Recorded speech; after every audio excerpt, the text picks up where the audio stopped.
Usisahau kusubscribe, like na kubonyeza alama ya kengele.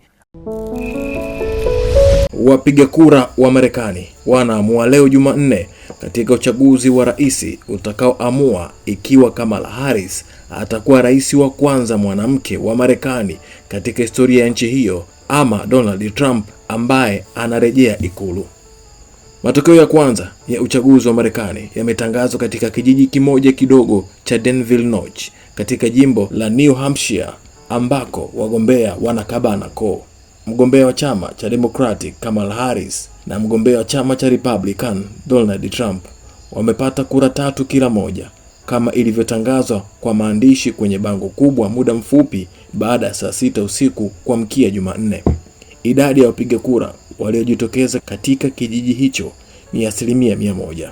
Vituo vilifunguliwa saa 6 usiku katika kijiji hicho kilichopo karibu na mpaka wa Canada ambacho kimehifadhi utamaduni wake tangu mwaka 1960. Kwa kuwa kuna wapiga kura 6 tu waliojiandikisha, shughuli ya kuhesabu kura imefanyika haraka, huku televisheni ya Marekani ikionyesha mubashara shughuli ya upigaji kura na uhesabuji wa kura. Kwa miongo kadhaa, kijiji cha Dixville Notch kimeanzisha upigaji wa kura siku ya uchaguzi wa rais wa Marekani inapofika saa 6 kamili usiku, saa chache kabla ya maeneo mengine ya Marekani kufungua vituo vya kupiga kura.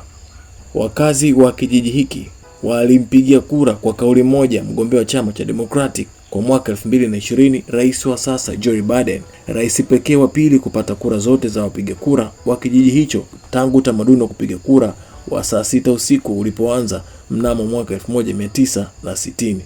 Vituo vingi vya pwani ya mashariki vimefungua milango saa 12 na saa 1 asubuhi kwa saa za Marekani siku ya Jumanne, na mamilioni ya wapiga kura wanatarajiwa kupiga kura zao, mbali na kupiga kura zaidi ya milioni 82 ambao tayari walishapiga kura mapema katika wiki zilizopita.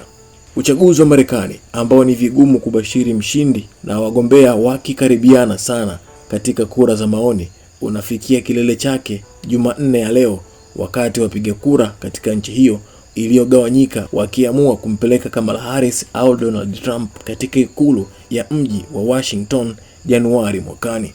Familiar? This is what our first poll back in August, when Kamala Harris first got in the race, looked like: an identical 3-point race. Nothing has seemed to shake this campaign. But zooming in on the battleground states, our 538 polling average tells a little bit of a different story. Harris, with the slightest of leads in Michigan and Wisconsin, up by a single point in the polling averages. Trump up very narrowly, inside a percentage point in North Carolina, Georgia, Nevada, a little bit more in Arizona, but all of this well within a margin of error. Pennsylvania, just about a tie. 0.2 of a percentage point separate the candidates in what's basically the must-win state for both candidates. So walk us through, Rick, what each candidate needs to do to win.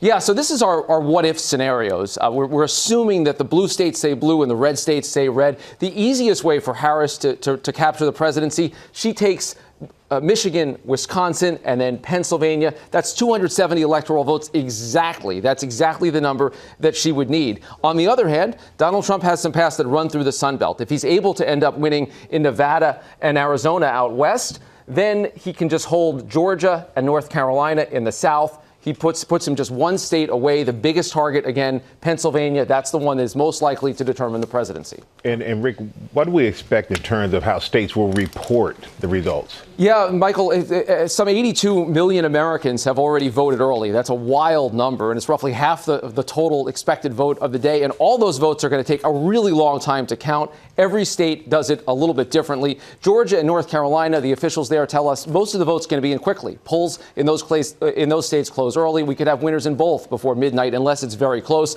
Michigan, they've changed their law there to speed up the process. That could roll in tonight as well. Most of the votes should be counted in Wisconsin by the wee hours of the morning.